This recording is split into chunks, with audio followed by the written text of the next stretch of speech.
Hey, this is Travis Gafford, the double lift expert, and you're watching Thorin's YouTube channel. Right, this is going to be episode 21 of Elitists United. Usual host-co-host scenario, as always. This time, our guest is someone who, you might have seen him on Narrative Wake back in the day, Cabramaravilla. I'm getting better at saying that, roughly. Yeah. I don't really care to say it correctly, quite frankly. I'm one of those ignorant people.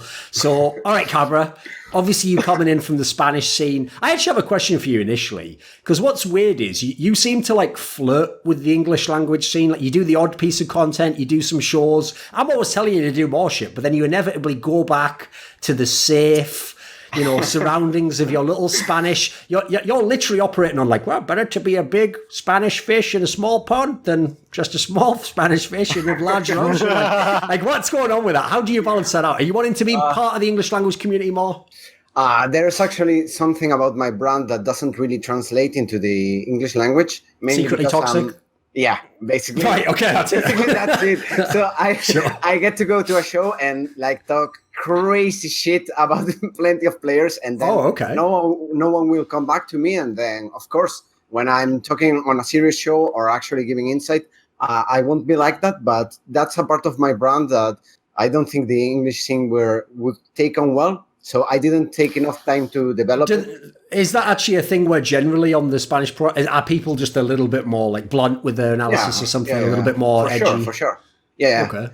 It's like, from our point of view, we are much more likely to be critical of a player, and not only like in analytical senses, but how he's behaving emotionally or how his ethics work. So actually, I think Spanish cast is way, way harsher to players, but also I would say a bit more fair because we do not base our analysis on KDA and stuff like that.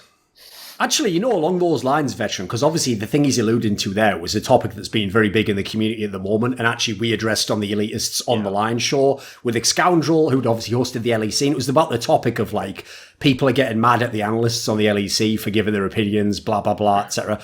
I'll say another thing about that, because I noticed, right, who knows how this... Like, the amount of people getting drawn into this is some bullshit. But anyway, I actually saw a vlog from Weldon Green on this topic. And in it, right, he tries to give what he considers reasonable suggestions as to how the LEC broadcast could, like, fix the problem and get this so it's not an issue.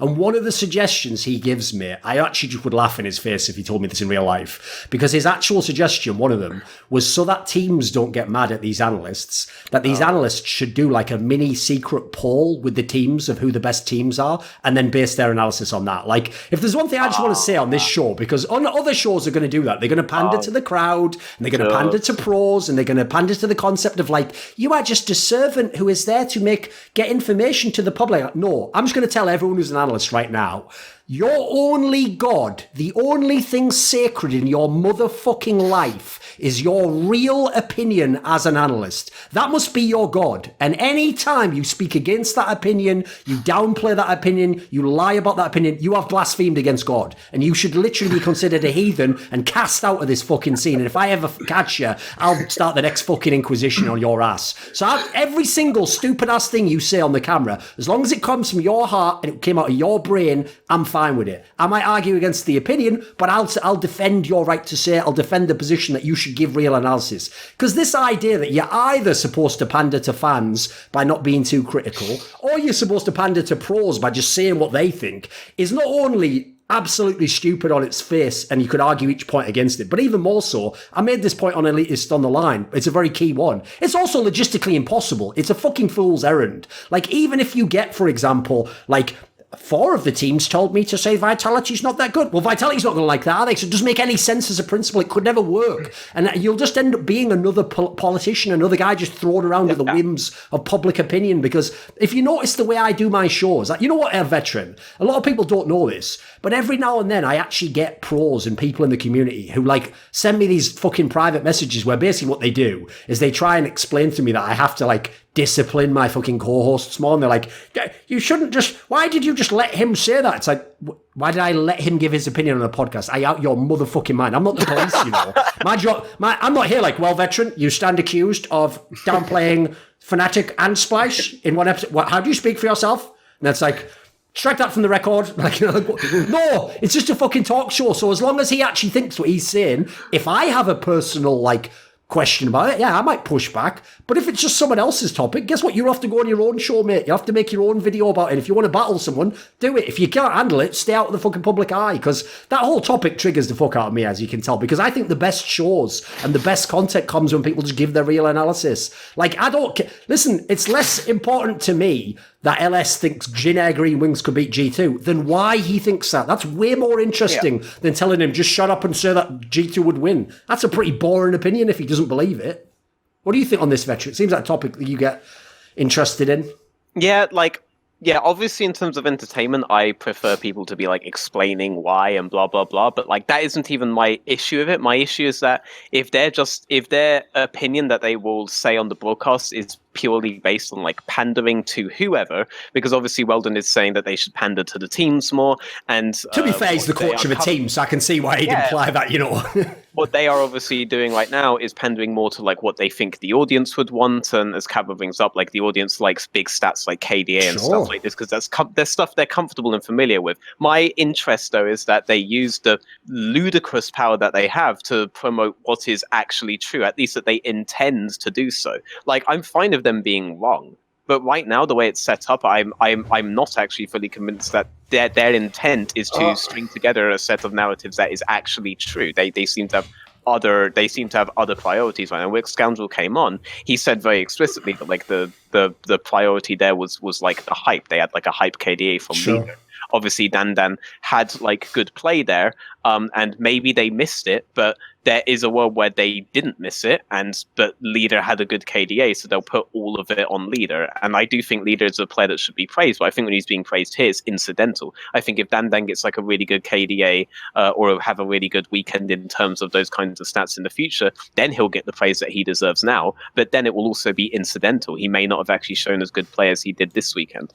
And that kind of disconnect is what really worries me. I don't need them to do nothing but those like Ender segments with like Xerxes and that lot. I don't need that kind of stuff. I just need to know that when you have like a full monopoly that you've spent a massive amount of time acquiring, to the point where you make 2 leagues a fucking season, like the swing split and the summer split, so no other tournament can like come in and string their own narrative about these players and about these teams. When you do that, you have to recognize that you now have a responsibility to be an absolute expert in that league, because everyone will literally just believe what you say at a point. At the very least, all of the conversations will start from what you guys are saying, because there isn't another way for it to start. We're a drop in the ocean compared to them. And I hope they realize that's their responsibility and theirs alone. It's not the player's responsibility. It's not the team's responsibility. It's not the audience's responsibility. It's their responsibility. And if they try to pander to any of those 3 instead of accepting that responsibility, then I start taking issue, then I start worrying, and I think we have to be really critical on them, because there is no other, like, there's no fucking plan B if that one fucks up. So if they want to have this much power, they have to take all the fucking criticism along with it. And I will obviously be very critical, and I always have been. I would even say that stuff like KDA and numbers, I don't really get the feeling that the audience likes that. My read is that it's actually a very cowardly way of building a narrative, because of course you can always argue the numbers are like objective, but they are not really, because you are choosing which numbers you are talking about.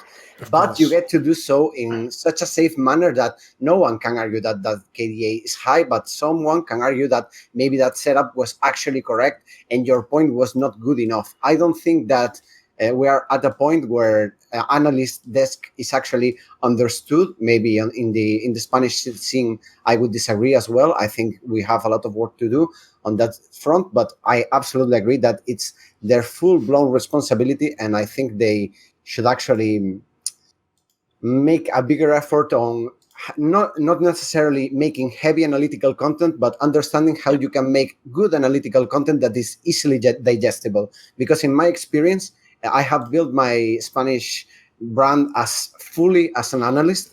Of course, there's a bit of that toxicity, but I would say that's the main thing. And the one thing I've learned is that you can absolutely educate your audience. And day after day, I get surprised at how insightful my followers can actually be on a game when maybe like a year ago, slow push was all you could hear when someone was talking about side waves. I think actually the Spanish scene is really, really ahead on that regard of the public education. Okay, that's cool. Oh, yeah. Because by the way, I'll even give you an example of what I was referring to, Veteran. Right?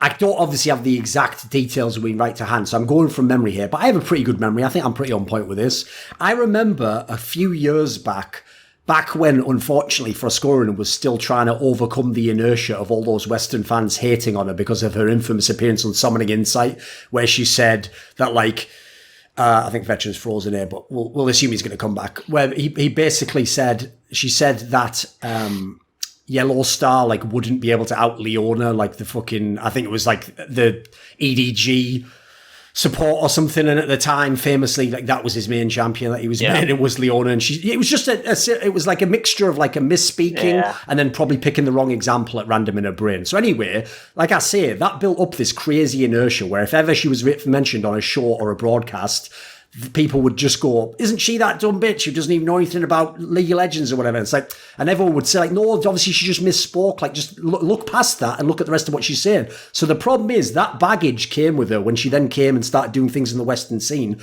like IEM events. And I remember there was an IEM, I think it was an IEM World Championship, the ones in Katowice, where, if my memory's correct, I believe the scenario was when it was like the Gamsu Fnatic was playing against RNG, but I think this is before they had Uzi I. And so it was like Chinese team versus top European team. And at the time, believe it or not, she actually went super hard, sort of like building up the Fnatic team and talking about how they were going to win and how they were better and all these factors, right? I can't remember if this is the right one. Oh. But anyway, basically afterwards, she admitted herself, like, well, actually, I probably went too far the other way because I knew already people would think I'd be biased for the Chinese team. So I tried to counteract it by supporting the Western team. And basically, I told her at the time, like, no, this is exactly the problem. You're getting in the woods here by trying to pander. Like, just tell us your opinion. Like, if you really thought that in this case the Chinese team was better, that's a very valuable opinion. You know about the Chinese scene. Like, don't, like, that approach, like I say, not only is it not very effective, I also think it just leads you into like a position of madness almost, because you're just second guessing yourself, you're censoring what you want to say, you're trying to read. Here's one of the toughest things, you're trying to use like Reddit, so say like 200 active people posting to figure out what the 100,000 people watching think and want you to say. Like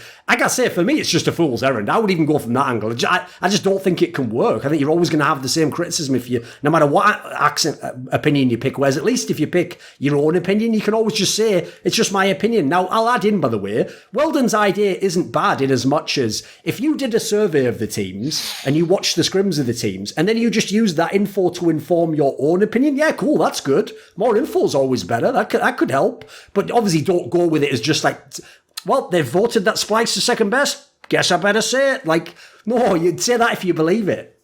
Yes. I mean, I like that you brought that up because it's like she went both ways and it kind of was unsatisfying both times.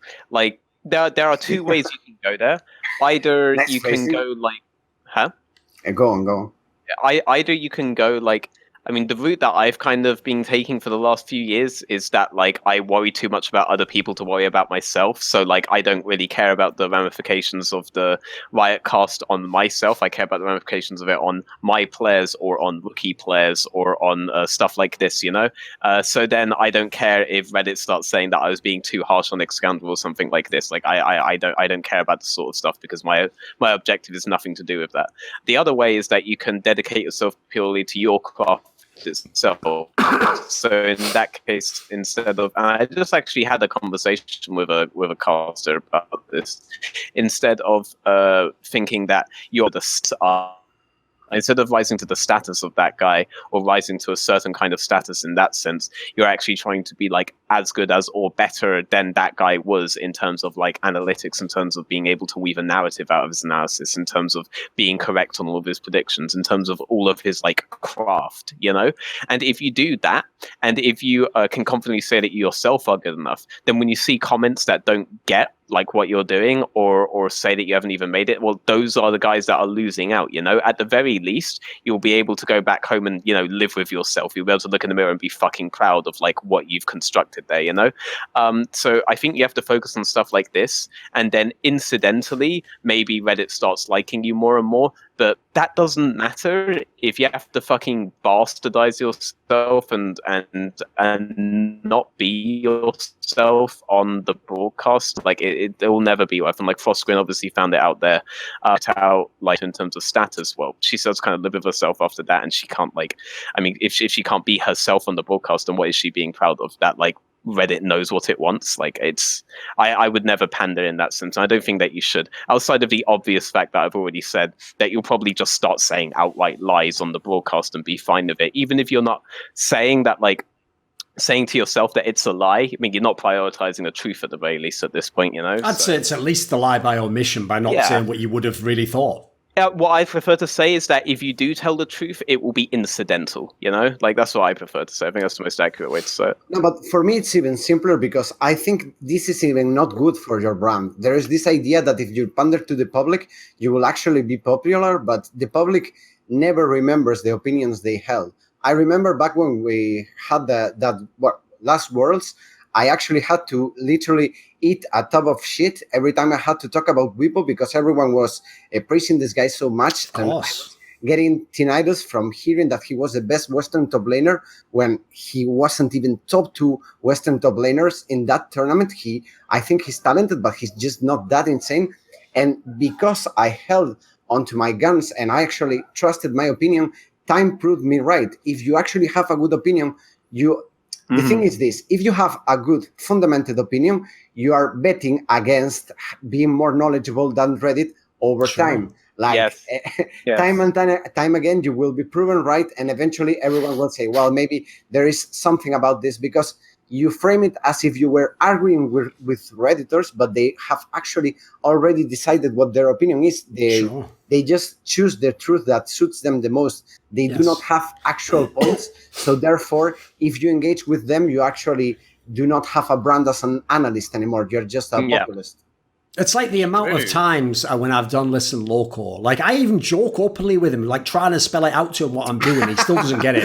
I told Loco this, like, mate, keep betting against me when I'm picking evergreen fucking players who always come back. So I'll keep picking Froggen and Soaz and these players. Meanwhile, you keep picking the guys who are literally flavor of the month, like TSM junglers that just joined and had one good week. And let's see who at the end is going to win out on this one. Like, the whole point is you might get me on week 1. Maybe on week 6, you're still getting me. I'll see where we are in like 3 years, you know, like, because at the end of the day, the players I stand for, pretty fucking legendary players. They're all like first ballot Hall of Fame, you'll notice. This is something that I'm actually really glad you brought that up because, the way that you bet when you make your predictions is very accurate. I think the way that you bet when you make predictions is going to be accurate than most analysts. And the thing is, though, that the public, very often, if you put like a prediction at the end of your like 3-hour-long video, Thorin, the public will decide the veracity of the content of the previous 3 hours based on whether that prediction was correct. Sure. But I actually think if you want to be accurate in terms of prediction,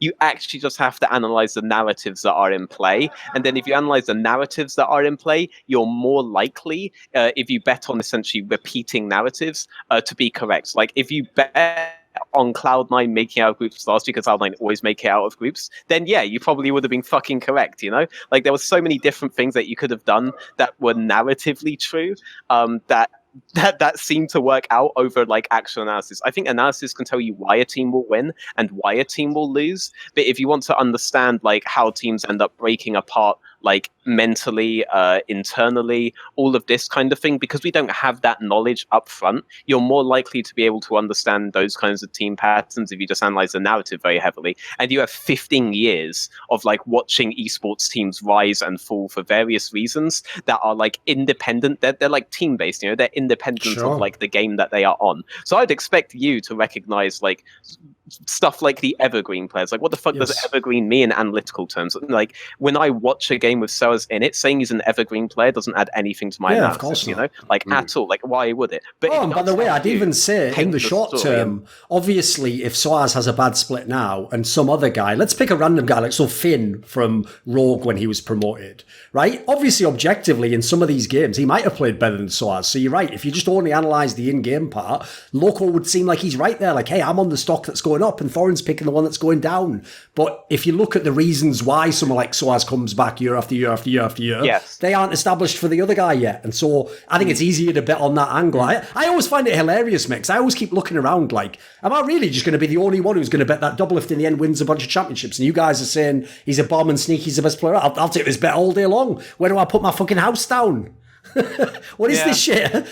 Like, it's like I've got this fucking that thing out of Back to the Future, the Grey's Sports Almanac or something. It's like, it's not really that hard to see, is it, that Soaz is going to be pretty good one day again? No, but you have to realize that the trick here is you defend it when it's popular, and once it is not popular, you never held that opinion at all. I've learned that from watching LocoDoco, and I am actually implementing it into my technique. Yes. Oh no, the best thing is, Cabra, here's the problem though. Loco actually has a pretty good technique. You're right there. That's what Redditors do as well. Like, you can't find a person on Reddit now who said that Doublelift was a bomb and would never win. That person doesn't exist. Everyone said it. Even though I used to read thread after thread about how, he's the reason they haven't won. Well, here's the thing. Here's the problem Loco has though, Cabra, is why does he try that strategy on a show with me? The one thing I'm known for is remembering almost everything everyone ever said. I'm not, listen, you could get me on plenty of other areas. Don't try and get me on shit that people said. That's why I always do that thing. I don't know if you've noticed. My new tactic to wreck Loco is whenever he does that, he just starts lying about something he said. I just say it. You might have seen it. I say, you know what? We'll let the viewers be the judge of this one. Yeah. You guys can go back and watch the VOD, see what he said, and see if I was correct. And he hates that because he knows it's like if someone goes and fact checks, he's definitely going to be wrong. Isn't he? That's a huge mental edge, though. Like, if you are someone like you are, Thorin, and you just say, you know what? I'll just let the audience fucking decide. Like, Loco, maybe Loco is wrong at some of those points. He will never assume the rest of the entire argument. He'll assume that he's already lost, Like, he's never going to assume that his memory of this stuff is better than yours. Even if maybe it is at some point, but he'll never assume that. He'll never think I have actually come to the point where I only watch the show to watch the bully and bullied relationship, how it develops, and how LocoDoco, he keeps picking it up, but he just can't get it right. And day after day, it's like the evil guy's Team Rocket in Pokemon. He's just going to get wrecked at some point on the show. And watching it build up and how his hope develops when he maybe gets something here or there is actually really fun. He has improved a little bit. I got to give, I think overall he's starting to get going, to get there. Have you noticed though? Have you noticed how much he ends up arguing with guests now? Because I swear to God that what's happening is that he's essentially accepted that there is now an established hierarchy of Thorin and then him. So every time there's a new guest on, he has to make sure the guest is here. This is actually something people would not normally know, but it is the people that get bullied that are actually the meanest bullies. Of course, No, we have a saying and we have an idiom. You'll like this, Cabra. We have an idiom in English. It just says shit rolls downhill. The idea is if your boss is mean to you, then you're going to be even meaner to the guy below you, and then the guy below him, God knows where he gets. And then at the bottom, the guy who's the cleaner gets fucking wrecked by everyone, doesn't he? Like, where's this clean? Why isn't this floor completely clean? It's like, and he's thinking, fucking hell, it's only a floor. And that's why he doesn't know it's like the accumulated shit that everyone above him is taking in the hierarchy. That's why I loved it so much in this episode where Loco didn't know that the cleaning lady was actually some Aikido master black belt, Kelsey Moser. It's mental, isn't it? Why are you arguing with that? I don't know. My God, you're going to get... I appreciate that one. I like that one. Of all the people he thought to battle with, he goes, reckon I'll just battle with Kelsey Moser on what did happen in that VOD that she might watch 7 times. I felt sorry for him because you banter with him. I was trying to tell him, get out of this. But with Kelsey, it was just sad at some point. I'm sorry, Loco. I really like you. I think you're really fun, but you got so... Oh, here's the thing. His own shit. He's got his own lane and he's doing it well. His problem in that case as well, by the way, is of all the people you could even argue with, I'll give you... There's plenty of people you can argue with, by the way, who'll disagree, but they do it in a way where you almost wouldn't notice at first they disagreed. They'll just start giving their point, contradict what you said, but do it in a smooth way where only you realise, he's kind of saying I'm wrong on that. The difference is, and I think people who watch know this, and she'll admit it, Kelsey just directly says to you when you stop talking, I disagree with all that, and then goes on to explain why you're wrong. She doesn't even give any sort of an outlet. You could have just been well, we can agree to disagree. She's we can agree that I disagree with you. That's it. Anyway, That's a roundabout way. We'll talk. That was an interesting topic, but we'll get back into the European division. And by the way, I will say at the end of it all, at the end of all that, I will still defend the LEC in as much as I do think that they get way more leeway than all the other desks. Like the stuff they can say, I actually think is light years ahead of what fucking NA probably ever will be able to do. And so even though I kind of agree with Veteran on some levels, like, don't pander too much, try and do your own thoughts, but still, props for what you've done so far. It's definitely gotten way better. And I think actually the backlash is a sign that you're the only fucking region that basically can be critical of the players in that way. Like, all I can tell you is this. To my knowledge, even the English broadcast of fucking LCK can't say all the things they want to say, just on the off chance somehow a Korean person finds out and is offended. So I'm just glad there's actually one broadcast where you can critique players and say they're not as good, and then give all your own laughable opinions, like, fucking, I don't know, Cobb is the best ADC or some shit like that. Yeah, that's why I really love the Spanish scene, because I get to do all of that all the time with all the regions. Just without all the money. Nah, that's a downside. You got everything else. Yeah, there you go. Wait, Thorin, when I was inviting him on the show, okay, like I looked him up, I looked all of his friends up. Yep, like the main caster for them, like that Ibai guy, has 674,000. No. You can't compare anyone to Ibai, because Ibai is like I don't know why I'm saying Ibai. I look written. Ibai is really, really, really popular in Spain, and actually he's mostly like a comedian, and then he does some casting than the other way around. Even though he casts a lot, all of his income or most of it and his brand is around being like very good at Twitter, very good at Instagram, and doing shows and stuff like this. So he's a very special case.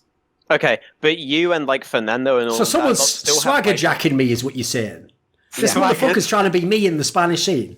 Like this It's whatever. I don't need the Spanish scene anymore. He's you, but way bigger than me. Yeah, times more followers for him. He's you, and charismatic. So close. If he's you and like Cabra is me, but for Spain, Cabra also has like double my followers. By the way, I'm just saying, like Cabra's like double. I'm not you for Spain. Well, actually, the thing is though, that is the good part if you do deal with like a specific scene though, because it's a bit like this. Okay, in CS:GO. Obviously, CSGO is a game to stream. It's not really that great a game to watch. Like, mate, I'm not even joking. Even the best player ever who streams and all the time does highlight clips, I just watch the highlight clips. I don't watch the actual stream. Who's got the time in the day? But I tell you what, the guy who's the biggest Polish streamer, he's not even a pro, he's like a commentator. It's a guy called Izak. He can sometimes get like 30k concurrents himself just watching the game, or 60k, because obviously the whole Polish language like world just watches his stream when he's doing the big game. So I can see why if you I joked earlier, but if you are the big fish, it can be pretty cool just dealing with your own little community in that way. Like, I would joke and say I wish we had a UK community like that, but obviously that's never going to happen, is it? So that's a pipe dream. Is that it's not that clear that the English audience is really accessible, because I think it's a bit of a stacked market, and I think the accent would actually be a big problem moving forward. So yeah. For the moment, I'm happy in Spain, but maybe I will move on to eat Veteran's apple. Yeah, maybe. Who knows? That's it. That's his sinister threat. One day he'll eat your apple. That's Cabra's version of the "I drink your milkshake" speech out of "There Will Be Blood." Anyway, wait there a second. He's back. He was like a second. Right. Anyway, let's start talking about LEC then. So Cabra, let's jump right into this motherfucker, because I tell you something that's beautiful. I absolutely love moments that like color what you think of the past. So you remember about a month ago, people started going mad because to make fun of TSM, everyone in Europe was saying, you know what, I reckon fucking Rogue would beat TSM. And obviously that was treated initially as though it was on the level of, the infamous LS Jin Green Wings would beat G2, right? As though like, how dare you? TSM is one of the best orgs in the fucking LCS, and Bjergsen is much better than that. Look at all these players. Rogue? Who the fuck is Rogue? Rogue, what team full of... And then all I'm going to say is this. Misfits Academy team just beat that ass of the Fnatic team that was on a fucking streak earlier this split. The same team people were telling me was the best Western team got beat like a drum by a fucking Academy team who's had like 3 games together or something in LEC. Thoughts on this? What do you think, Cabra? Pretty big result, right? Yeah, of course. But I think I actually saw your tweet and I disagree a bit, because there's a big difference between Kang and Wood, right? So between what did you say? Between Kang and Wood, of course. And what's the first word you're saying? I can't tell what it is. Kang. can and would, right? I see what you mean. Yes. Rogue can beat TSM, but would they? Or like when LS makes his crazy statements. That's not so clear. Even though I think Rogue were actually pretty good starting the split, and I don't really respect NA at all. So. No, I agree with the premise. I'm fucking my career over before transitioning languages. What do you think of this result, though? Well, I mean, I have like the Misfits Fnatic result. Wait there a second. Veteran, you're lagging again, mate. The problem is that like I have there you go, opinion of North American team. Yeah, you're back now. You can go. Okay, yeah, I have no real opinion on like North American teams, but I have like a huge opinion of Rogue. And right now, I believe that if Rogue at least draft like a solid, strong bot lane, and if like I honestly believe the entire. Well, no, right? They could probably beat them with. They could probably beat them with profit. Here's the really funny thing, because I actually went really in depth about Rogue on stream, because I was trying to see like what is actually making them successful, and what it actually ended up coming down to is that the reason they probably aren't subbing out profit is because they aren't looking to do any sort of like hyper aggressive thing on the top side. So Dan coming on the show and saying profit isn't doing anything aggressive, well, they don't really need that for their particular play.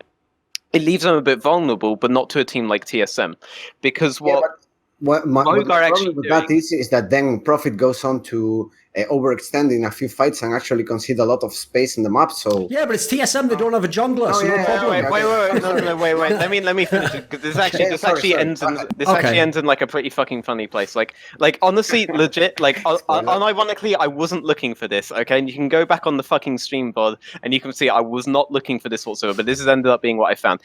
Every single game that Rogue have played thus far as being on blue side, every single time except for this weekend, where I like to think that they just watched the stream and wanted to prove they didn't have to win doing this. They very, very late picked their bot lane. That's very significant in the current solo lane dominated meta. They very late pick their bot lane, and they go for stuff like Ashtarm, they go for Luxivia, they go for stuff that will get very easy priority whenever they want, so long as they get their resets off properly.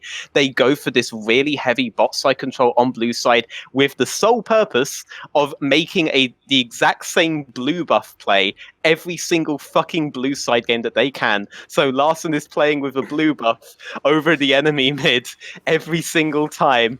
And the only team that I know that famously does this is actually TSM. Yeah. So the conclusion of the entire stream was that this is a team that is literally a better version of TSM. If they were capable of playing around 3 lanes with a jungler, that's sure. The early plan is a little bit scuffed, maybe because they play with this blue buff invade in mind. But he reacts very well to map states in a cross-map sense. Like the decision versus Fnatic to not go for his Krug's bot side, but instead go top side to fix the wave that resulted in a double kill on Broxah and Bwipo was not just brilliant, but literally 1 minute later, Broxah on the same side would then actually go for Krugs instead of helping Bwipo fix the wave top, and Bwipo would die again. So he literally was out doing like a jungler everyone is kind of bigging up right now that I obviously don't necessarily agree with, at the exact same decision with like a minute of him. But these kind of decisions are not decisions that historically TSM junglers have done. In fact, the last time I tried to review a TSM jungler was this split, and he couldn't even clear red buff properly. Literally had to like stop doing it, and then Rico was like, all right, this is not worth my time, guys. And then Broken Blade is inting. Yeah, sure. But Rogue, not only are Rogue like a better version of TSM, but I imagine that when Rogue see TSM go for these kinds of things, they will know exactly what's up, and they will actually know the exact response, because not Larson, Inspired will actually respond to these intuitively, which seems to be a very Polish jungler thing. I don't know whether that beat TSM in a protracted best of 5, because I essentially believe now that they are actually a better version of them, which it's not possible that this was the foundation of the meme itself. No. It's a very nice coincidence. Yeah. It's like that thing where art imitates real life or something. Yes. Like somehow the meme became reality. It blew my fucking mind when we established this. Like, what the fuck? Right, Cabra, what we may as well do now is just let's, for the moment, talk about Rogue then, since Veteran started us off. What do you think of Rogue? I actually quite like the system they have in place. I think it's a bit of a crime that Bander didn't have a team coming into this year, because the guy brings... I think he's trapped on the narrative of the guy that he was before, that gets cut a lot and maybe can only play Braum. But I actually really like how he rotates around the map and sort of covers a bit for Inspired's quote-unquote rookie state. I think they are pretty decent. I would like to see Finn over Prophet, honestly. I think it's not worth it to have such an individually talented guy as Inspired if you are not willing to give him good communicating solo lanes. And of course, the state of mid lane right now is that you can't necessarily play to force 2v2 all the time. But I think they are actually pretty decent overall. I do want to like clarify that I do believe Finn would be an upgrade over Prophet for like all the reasons that multiple people have said on the show that you've just said. I do want to say though on like the non-communicative solo lane point, like my understanding of the team itself is that actually Larson has a really big shot calling role on the team now, which is vastly different to how he was when he was subbing for my team. But that is apparently something that developed in the online stages in the Ultra Liga, and something that they had difficulty translating to stage immediately, but has over time gotten much more successfully translated on stage. So Larson actually is very vocal. If you moved Finn in there, then you would actually it would be an almost complete package for the team. So I'd be very excited to see Finn in there. Finn Forgiving is my perma dream since start. Yes. Yes. And Could have been. He did almost join them. He did almost join them. All you fucks who like try to keep telling me that is not true just because Rogue will not confirm or deny it. Like it is 100% true. He could have joined. Oh, I love the best one. I love Veteran is there's people on Reddit who I've seen with certainty post that actually Forgiven didn't get any offers from any teams. How they the fuck would know? I've never known. I assume it's the same person. Because my joke is like plebs like that are just like the same person with a different face and name, just the exact same brain. Like it's like the people who tell me I've actually never played CS:GO. It's like, oh well, nice to inform myself of that. Guess I'll just delete the game off my computer. What the fuck is this shit? Why am I even reading this? Anyway, what about? Here's the question though, right? Yes, Rogue's improved over the spring split. Yes, some of the players look good. But they're still not in a very good spot in the league, though, Veteran. Like, they lost the last 2 games this week. At the moment, it looks like they might not make the playoffs. In fact, the dreaded Vitality is in a better spot to make playoffs than them. So what would that mean if Rogue, after, in theory, a whole split, doesn't actually do much better with the squad? Oh, God. Well, okay, The really obvious answer to that question, as harsh as it may sound, but as true as it has always been, is that this means that they have no way to kid themselves that they don't need to fix the ADC situation on the team. Like, there is clearly a big hole in that roster right now. They're kind of lucky that there's a solo lane meta going, and even then there are upgrades that they could already be doing on their team. But if they fail to qualify, I'm going to assume that this bot lane system collapsed on a pure skill basis. And if that happens, like there's no way that they can delude themselves. Like this roster is so close to being like a genuinely strong top 4 competitive roster. Sure. And they just need like the gigantic slap on the face, because Lord knows they've had enough slaps where they can finally tell themselves, okay, maybe we need to hire a good AD carry for once in our lives and suck it up. I mean, picking between fucking Woolite and Hikyu, that's like fucking Sophie's Choice, but where you want both of them to die. It's like fucking metaphorically, of course, players. Don't go get all fucking butt hurt. It's just a joke, isn't it? Like, come on, Cabra, what do you think? Because that is kind of the problem, right? They have pieces that look very exciting. Like, I can't wait to see Inspired in the future, but on this particular team, they don't win enough times to actually be a threatening team. No. I think maybe they like barely make playoffs, but if they were playing Finn Forgiving from the start of the split, maybe I would believe they can make some sort of miracle run through the gauntlet, but there's no way. Like right now, I would say it's almost impossible.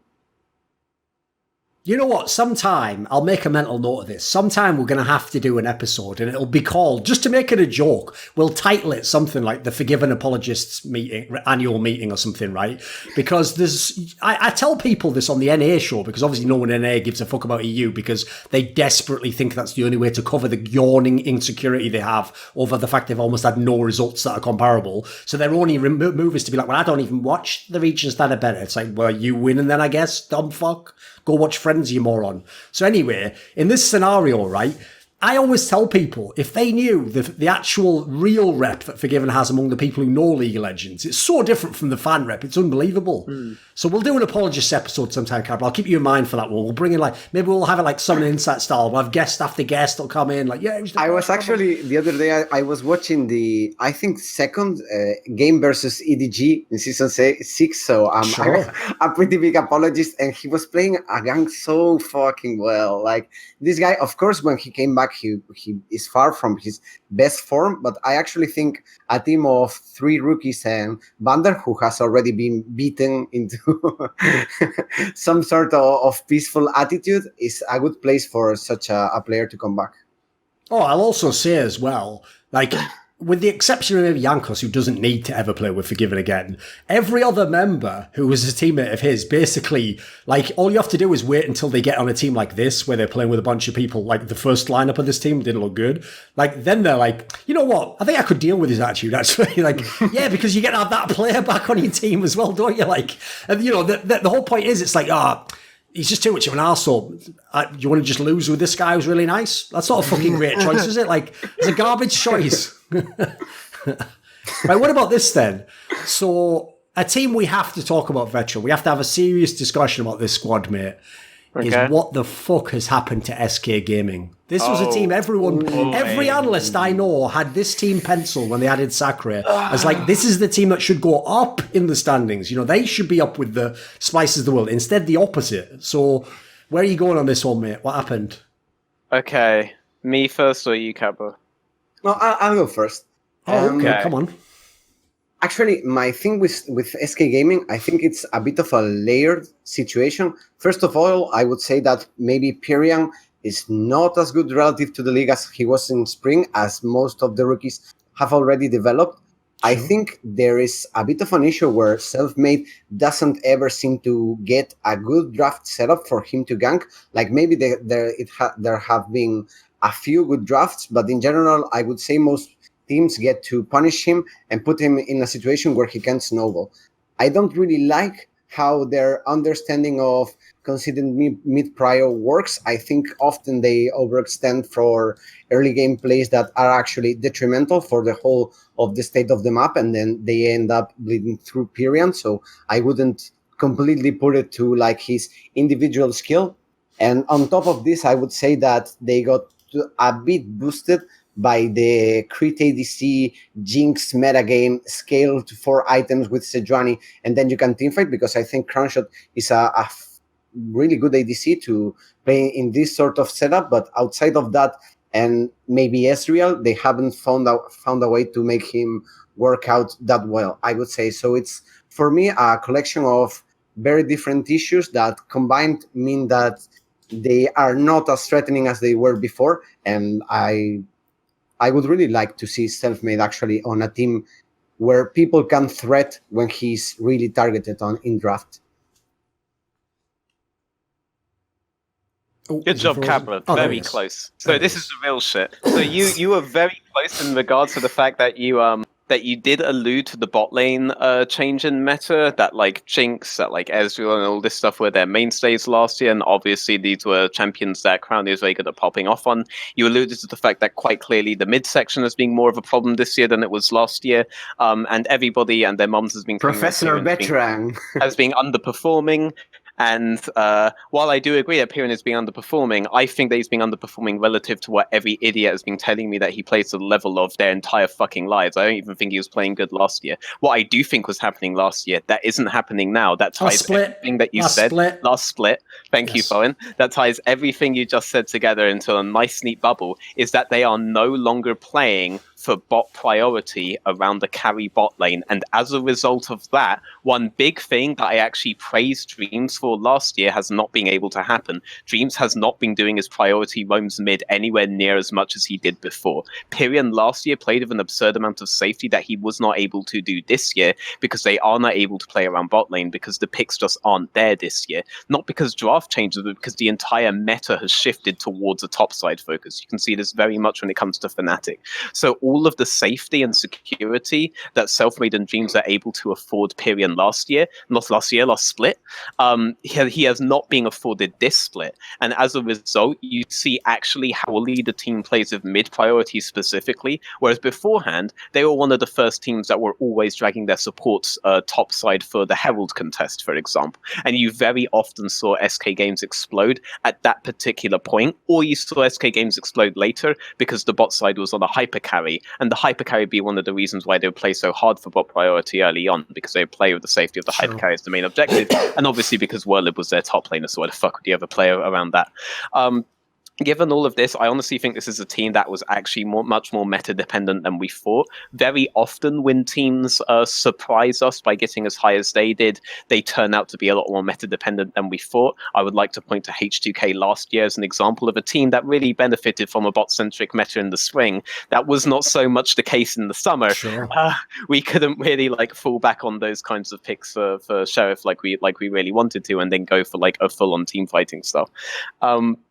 And I think SK have just been hit by that. And the great irony of this is that most people will always say that I just want to trash Pyrion because he's a Korean. But my big thing here is that Dreams actually did so much more for that team than I think people realized last year. I think their bot lane in general was strong. Also Korean, just not also Korean. That's the thing. Yeah, Dreams is also a Korean. And I am saying that essentially him not being able to make the impact on the map that he was able to last year due to a meta shift that every team has had to go through, I think is a huge thing that we now see was undervalued last year, and maybe is undervalued in him as a support, because obviously what most people just see is how coin flippy he is in 2v2 circumstances, and he is still pretty coin flippy there.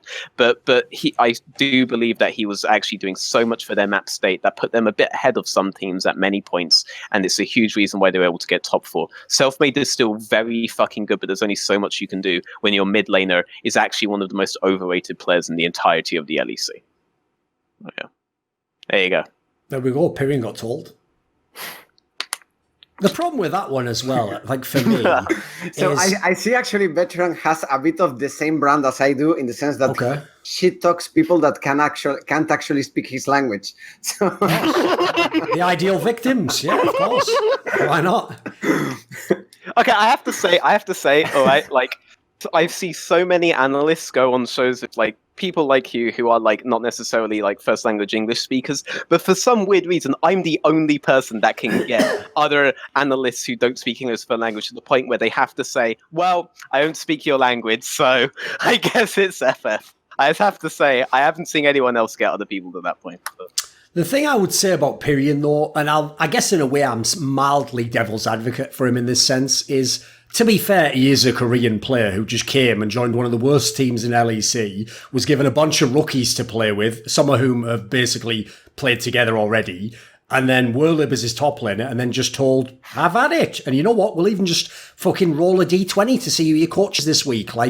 He hasn't really had an ideal scenario, had he? That's pretty fucking brutal. So I'll actually just give him props for even how he played in spring. He actually played way above my expectations. I thought he would be a bomb as a result of all these circumstances. But in light of all that, I also don't really see what the point of him being in LEC is. He probably should be in a different region.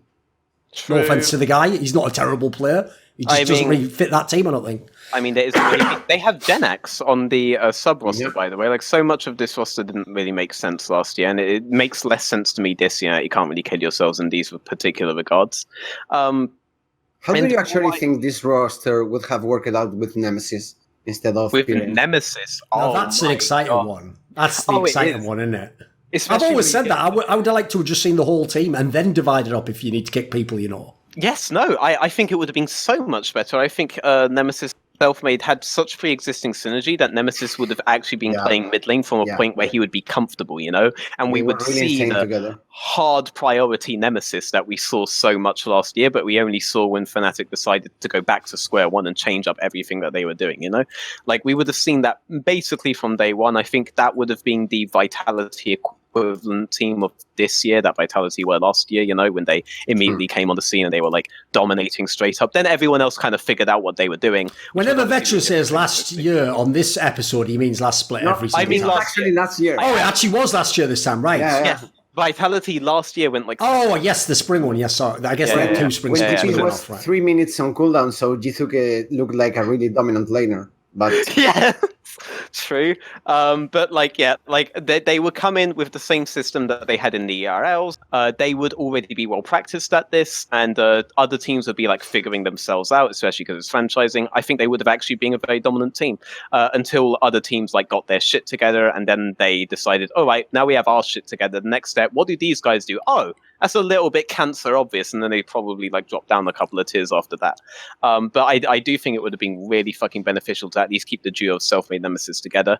One big thing that I do have to thank Selfmade for, and SK in general for actually not getting both Selfmade and Nemesis, is that Selfmade's success in spring caused me to like reevaluate the way that I approach junglers in terms of their individual skill relative to like their mid lane or relative to the mid jungle duo. Like Selfmade actually caused me to have to go back and reevaluate, because this was like, this guy wasn't just good, like he was insanely good, and there's no way that that wasn't like predictable, you know. But whereas I would say that like, yeah, obviously Selfmade is a really good jungler, probably one of the best junglers to come out of the ERLs. I never said that he would be the kind of guy that would be able to fucking 1v9 from a team that should be like bottom tier, you know. Sure. Like that caught everyone, including me, off by surprise, and I had to reevaluate so much off of Selfmade. I ended up learning like a lot from like going back and seeing how I'm missing when I'm scouting this particular role and the tendencies that I should be looking. So like, it's just I won't forget like a talent like Selfmade for so fucking long. Like that would, yeah, that he's just way fucking too good, to the point where I actually have to learn stuff. So yeah, that's I my actually minimum. have him really underrated coming into LEC, mainly because he was doing 3 camps, crab and top lane gank on fucking Skarner and Olaf. So I was thinking this guy has absolutely no brain. But the way but he's actually super creative in certain ganks. So I actually had to reevaluate and think it of like a jungle system issue and not an individual issue at all. Yeah. Okay. Right, what about then a team that's an interesting one to discuss at the moment? I think is the Schalke team, because I mean they're just kind of middling. Like, do you want to start on this one, Veteran? I mean, I don't have too much to say about Schalke. Like, they'll always be a middling team, while they are a team that basically functions the same way that they have always functioned. They have a relatively good AD carry, though. Like, he's a top 4 AD carry in the region, which actually means a lot when you talk about the AD carry role, because that means he's up there with Patrick Reckless perks. Do you have Patrick above Upset? Like, of course, because I have taste. So well, here's the thing, Cabra. We can have this discussion if you want. Taste, you know? We can have this discussion, Cabra, because I'll tell you, Veteran's position, basically, this is where people would assume, by the way, because of Forgiven, that Veteran would be like mad biased in favor of Upset and just only argue that, you know, it's his team holding him back. Actually, Veteran said on an episode that basically, unless Upset gets ahead, that sometimes he just doesn't do anything in the game. He basically just you play 4v5. Wasn't that your opinion, Ruff? Doesn't he like Patrick? So wait a second. What was the opinion? Work? Well, unless his team gets ahead, because there are plenty of times where Upset is ahead, but his team doesn't get ahead. Right. But even though they're playing very heavily around like Ignar and stuff like that, Upset himself will never be the guy to like initiate the team fight to make the solo pick. Even Reckless will sometimes go ahead and pick himself. Like late spring Fnatic of this year, for everyone who is struggling to keep track of my use of that term, was a team where Reckless ended up being like their global pick guy. Like they would throw him on Kai'Sa with TP, on Lucian with TP, and he would be expected to start the fights, like to start the fight that would win the game. You know, like they put so much power in him. Upset never actually takes that kind of power, no matter how monster far ahead he is. And just because he wants to play the game like properly, in the sense that most people try to use the term properly to mean like you have just a basic expectation that your team is playing out a certain way, and that they're all playing out their roles a certain way. But Schalke itself is not a team that itself plays properly. It's actually a team that just plays very hard around the bot side. So, and he should be taking advantage of that. He could, but he doesn't. Patrick, on the other hand, will take advantage of that, even if the recent weeks, though, which I'm sure that you'll be criticizing, also the very beginning of the thing, Patrick has been getting like caught out in rotation. But while Patrick has been getting caught out in rotation, Upset has not been getting caught caught out in rotation. Upset also is never actually risking anything at any point ever. And if you see the downturns that Schalke has, that actually ends up being a tendency that fucks them up. Whereas Patrick's tendencies actually ends up being something that really boosts them when, for example, Miffy isn't turbo-inting out of his ass, or Cold hasn't decided to do his latest experiments in the jungle when he had something that fucking worked before Rift Rivals, you know? Like, Patrick's thing is getting exacerbated by the fact that his team is doing a bit bad. But like, I feel like I prefer that tendency over Upset's tendency every time. Partly because I like Forgiven, and Forgiven has that kind of tendency. So maybe I just ruined Thorin's metaphor a little, but there you go. I think they are definitely different players, but Patrick has been fumbling a lot lately. Like, of course, I would have him as a top ADC, but I think Upset has a level of individual finesse from which Patrick is far away. Like, I wouldn't even say that they are close in that respect, but if you want a more versatile ADC, of course, because I actually think Upset will... like, Trick doesn't even know there is a top lane. I get this feeling when I watch Schalke play, and this, of course, really boosts Upset system and kind of makes the team extremely rigid, which is really bad. Like, JDubs, I think he's one of the best top laners in LEC, and he's getting perma-ditched for no actual reason, only to get like 20 CS on a Kai'Sa that can't really ever force because there is no side lane pressure. So, I think Upset is also getting a bit of a better look from the system he's working in, and much rather have the mentality of Patrick. I just have to say, by the way, Patrick got fucking Draven Leona, and then Cold spent the entire fucking game top lane. Like, what the fuck was up with that this week? Honestly, it looked like Miffy had like a really good plan versus Fnatic specifically, because Fnatic will just abandon bot side, right? And but like as Miffy was explaining the draft, Cold just had like his headset in, and he was just chilling and listening to music, and he just saw the draft, and Miffy was just like in the background. And I swear to God, I have no idea why Cold would then take that draft and just play really hard to top side of it and never make an acceleration play bot side the entire game. It blew my fucking mind watching that game. I really don't know. It actually kind of pissed me off, because if you see Patrick pop off on a Draven, albeit it was an aftershock Draven, a little bit interesting, then like I mean, it's like a free fucking win, especially versus that team. It was such a stylistically well done plan that was executed as poorly as it could have been. I got like Vietnam flashbacks from watching Miffy have to fix the jungle issue and then concede complete bot side control, only for his jungler to come face check into an Elise, which was Mike Young vibes all over again. Of course, I think Cold is way better than Mike Young ever was. But yeah, that was a game where I wouldn't flame Miffy at all. He was actually doing like super insane, conceding completely his lane only to save top, because you can't actually give Rengar a lot of leeway in that draft. I feel if only Cole had covered Tribrush, I think on the first clear for a little while longer, they can then invade on Prio, and Elise becomes much less of a threat. But it was actually a bit of small mistakes, I would say, that really snowballed out of control due to draft. Because this leads into the Origen discussion then. The Origen discussion goes, it is Veteran. No matter what the nameplates say, this team looks fucking bad right now, and they're in bad position going into the playoffs. Like, the playoffs aren't far away, guys. So what did they do over the last part of the split? Because at the moment, like, all the positives, like you're saying, the one area you want to rest your laurels on is, if your Origen is, well, at least with the smartest team, it's like, bullshit, are they? Right now, they don't look like it at all. And they're actually like the most disappointing team for me right now. They seem to like have everything going well pre-Rift Rivals, and then I feel like they looked at the jungle systems of Fnatic and G2, particularly relative to early game, and they thought, well, these guys are kind of like finishing above us right now. Maybe there's something from them we can learn about. And I feel like it's just gone like so fucking bad for them trying to adapt playstyles in the early game that I think are objectively worse than what Origen had. They are definitely a different team now than they were pre-Rift Rivals, and I keep having to emphasize to this. At Rift Rivals, they were not the same team that we saw in Europe either. They were just getting away with it because they were against Americans, you know, like any system that's good versus any American system in most esports, except for apparently CSGO these days. I don't know what's up with that.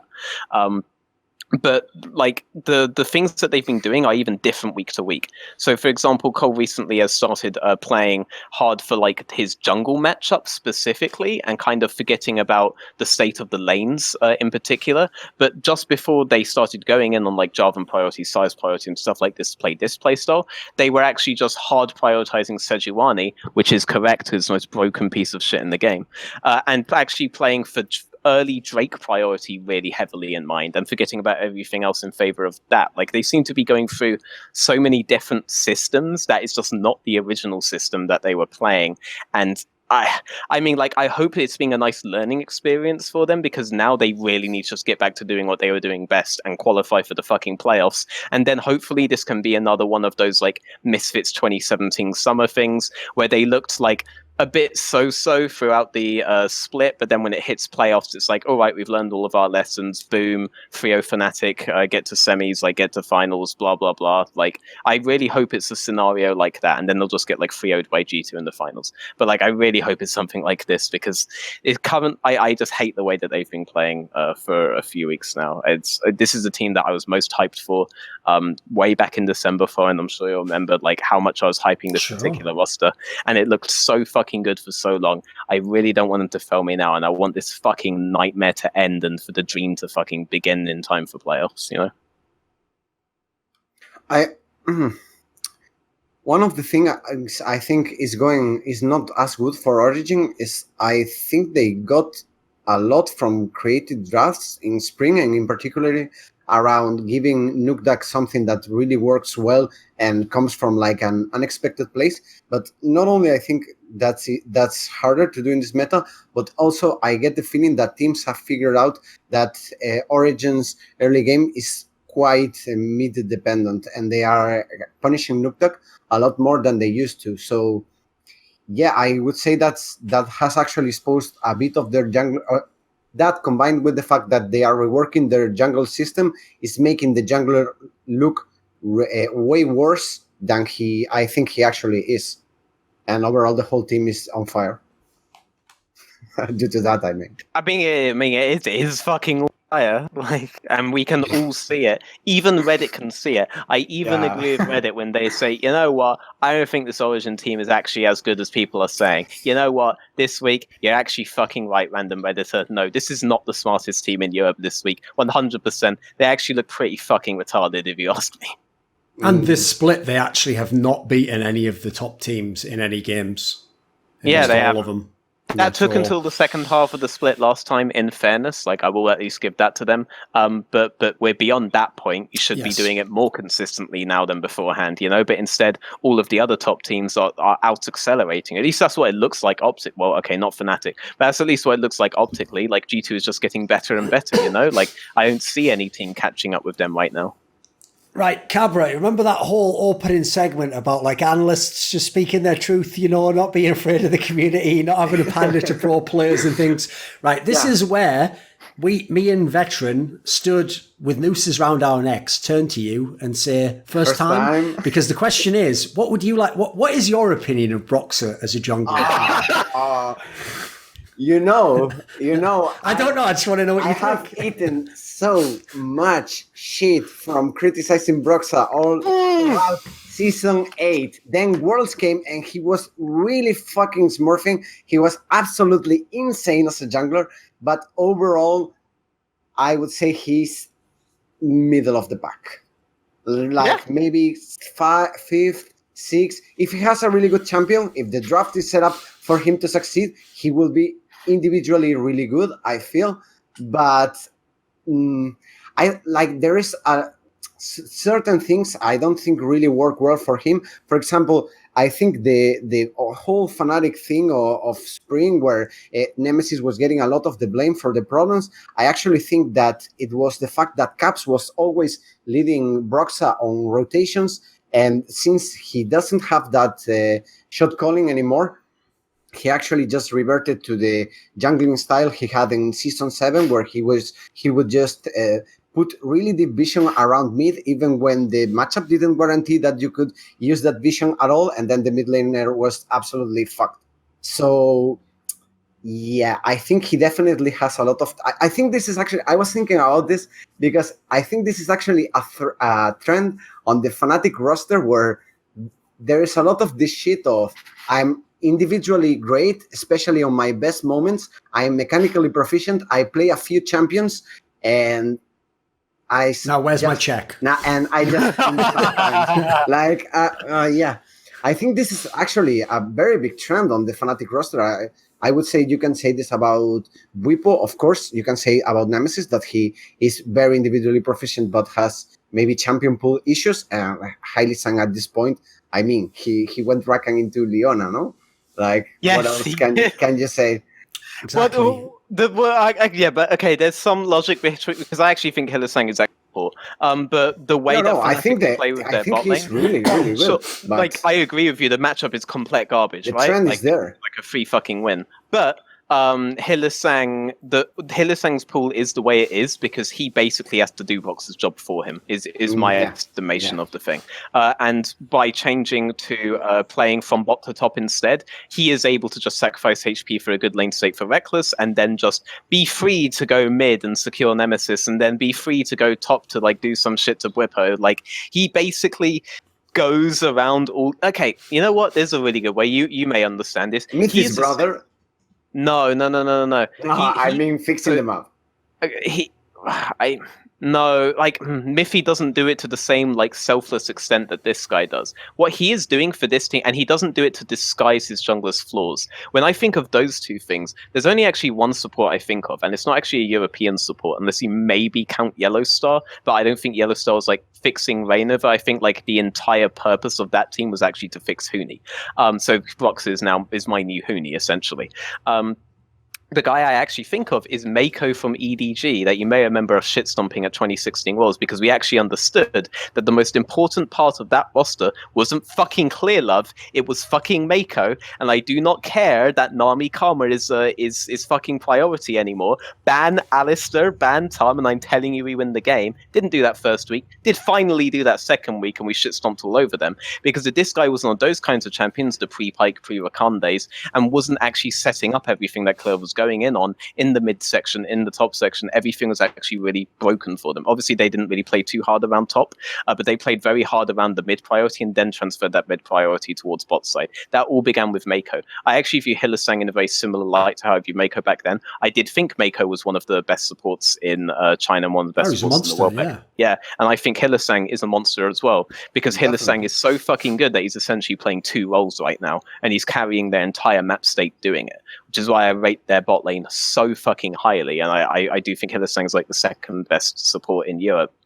I only think Mickey X is better, but I also think Mickey X. I honestly think, by the way, that Mickey X is the best player in the world. So, like, I actually think he's the best player in the world right now. So that's the kind of level upon which Hylissang comes second. He does so much for that team, and he is my MVP for that team. Right, wait a second. Then. Everything he said about Broxer, literally. Wait a second. Let's just take that topic a second. We can circle back on the Broxer one. When you say Mickey X is the best player, so just regardless of role, presumably then what you're going to now have to explain to us, he's the best player on G2, is how does a support player be the best player in the world? Because, you know, traditionally the best player in the world nearly always goes to a lane carry, because, you know, they're the dominant force in the team, they're the primary focus, they get the resources, they carry the game. So in terms of a support, why are you giving a support the best player in the world? When it comes to Mickey X, and anyone who's watched my very I definitely saw him do a mistake the last World review I did of G2. But outside of that kind of thing, I actually believe that Mickey X makes the least mistakes of any player that I watch in the entirety of Europe. I think that he is almost so flawless in the way that he positions himself, not just on the map, but within said pockets of the map that he plays around, that G2 are able to play an incredibly lane-centric style, where they essentially trade vision on one side of the map to make a play on the other side of the map. They essentially get vision with Mickey X, who paths almost flawlessly to essentially create a neutral objective that the enemy has to take instead of going for Drake or instead of going for bot side vision. So they actually never make plays over the vision that mikyx gets, but mikyx plays so well with said vision and gets said vision so fucking consistently well that they can play away from it and know for 100% that they are making a good play because they know where all of the enemy team is. This is they're only able to do this because the way that Mickey moves around the map and relative to his vision and relative to when he's dropping wars, relative to basically any situation, is nigh on fucking flawless. He is always where he fucking needs to be. They're able to do a system that could fuck up so fucking easily but doesn't, because mikyx is always where he needs to be. And mikyx has every option that is afforded to him because he is so insanely mechanically proficient with champions in a way that no other support player is. Because as you're very right, Thorin, normally the really strong mechanical players are like the mid laners. They are like the top laners. Maybe even we would say sometimes they're the jungler. Like Jankos is very uniquely mechanically talented for a jungler, for example, and I'll never deny that. But I think Mickey is almost flawless in what he does. Like I struggle to find mistakes from him. I found one very recently, and it was very like that. That was like a huge news for me. Whereas normally I can often see instances where Jankos could have paused like a bit more efficiently. He could have had an early game setup that was a bit better. You know, like I can often see this with every other player on G2, but not with Mickey. And outside of Mickey, there's no other real player in Europe where I watch their gameplay and I think it's almost that perfect, you know. I think this guy was like 1v2ing the lane while Perks was learning it for a large amount of spring. You know, like I do think he's the best player in the world right now. I will then have to put the footnote that I don't actually watch every region in the world. So maybe Korea has like a new gigantic like faker of some fucking role coming up, or maybe Faker himself is back. Maybe China has another one, you know, and there aren't really any other regions. So that's like, but I don't really like, I don't watch them. Okay. Thoughts, Cabra? I actually think that if you could elaborate a bit more, I do not have an opinion on who the best player in the world is, but if you could elaborate more on that idea of not making mistakes, because for me it's a bit tricky, since when someone does a very creative play, after the fact it's really obvious to say the play existed, but the talent or the thing that makes you special is being able to recognize it. And maybe if that player, for example, I'm using Caps as an example, if Caps didn't exist, no one would ever have known that play existed. So I actually do not completely follow the logic of not making mistakes means you are the best player, even though I think mikyx is, of course, absolutely phenomenal. Do you basically, Cabra, kind of feel like you have to have some mistakes that go along, like they're kind of the cost of the opportunity to make an imaginative play, right? Sure, no, but what I'm talking about is like often players have disagreements where someone thinks I'm going to kill you and the other person thinks the same thing. To be able to come out ahead a lot on that stuff, of course, means you're going to lose. It's not something where you can be right all the time. So, of course, you can see it after the fact as a mistake. Yes. But the fact that you're able to model the game in such a way that you can come with very creative solutions is, like, for me, something that's almost unmeasurable. So that's why I'm confused about the method. Okay. I do not have an opinion, and I'm not saying the method is wrong. I just think that this is a very important factor when considering the best or the most genius. No, I agree. And so to clarify, all of the stuff that I described in terms of the methodology by which G2 plays with and around their vision is currently enabled because he is in positions that are far more aggressive than any other support player would be able to do. So supports would not ward in the manner that he wards in the situations where he does.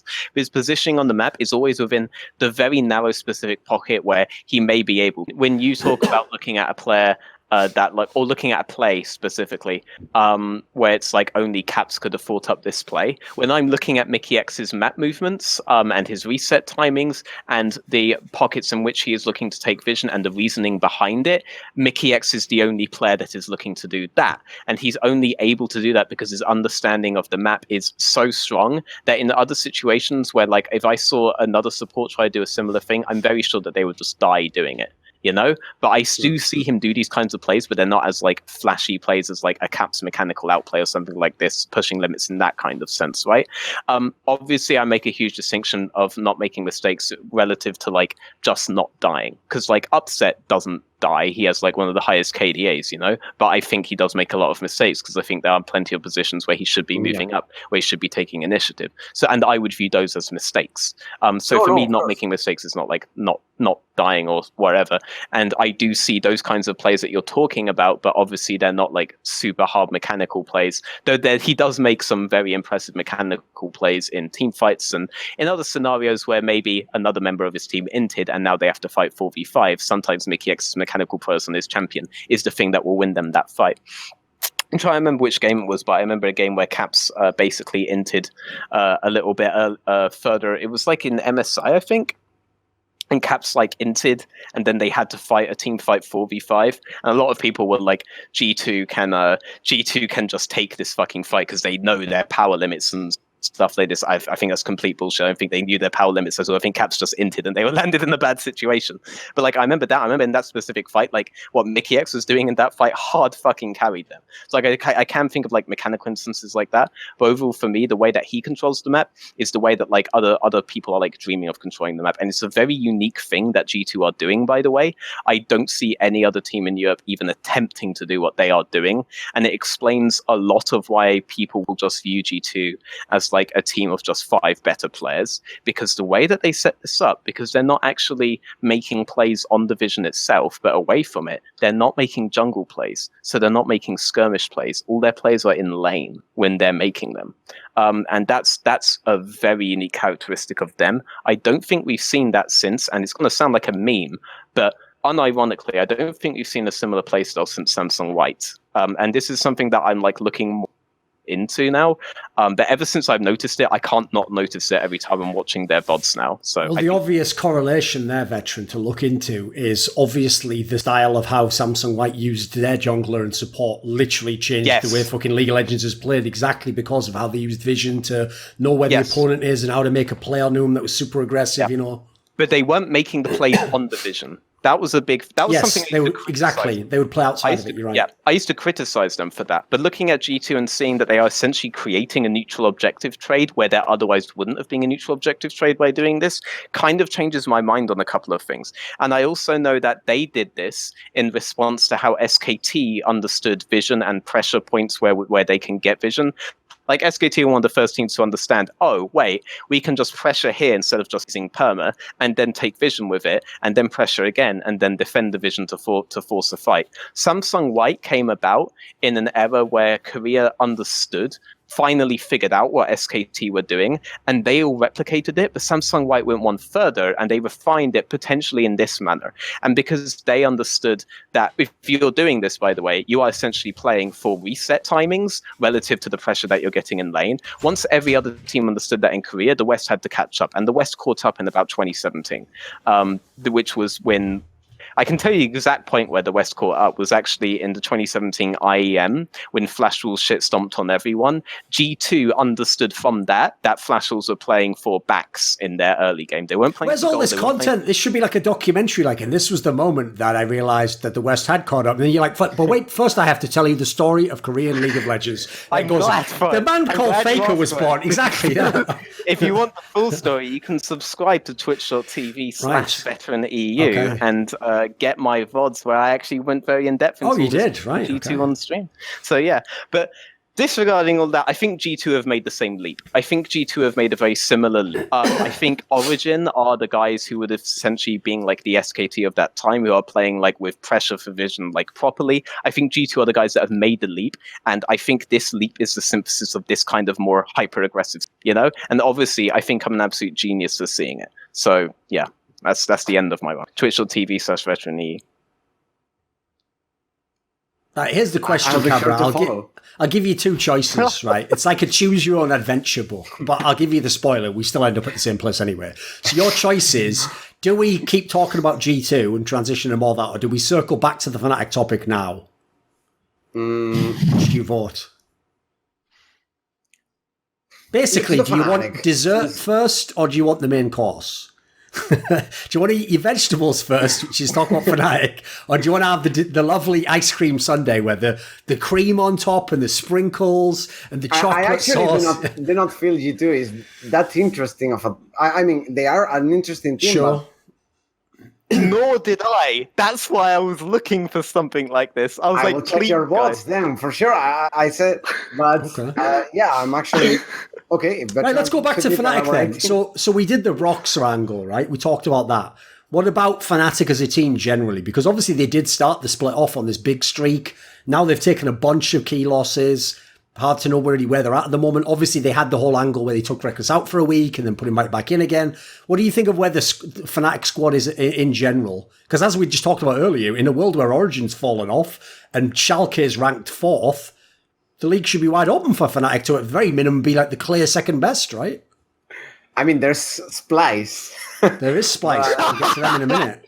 You want to talk about a boring team to talk about? Okay. No, we'll talk about Splyce afterwards. I actually think the Fnatic team is such a weird team because when you first start looking at them, you would think they should have so many limitations by the way their players used to, like the amount of champions they choose to play, or even how they go for their side plays. Like, for example, this TF Rengar comp that will completely take control of one side of the map is like the most Fnatic comp you could ever play.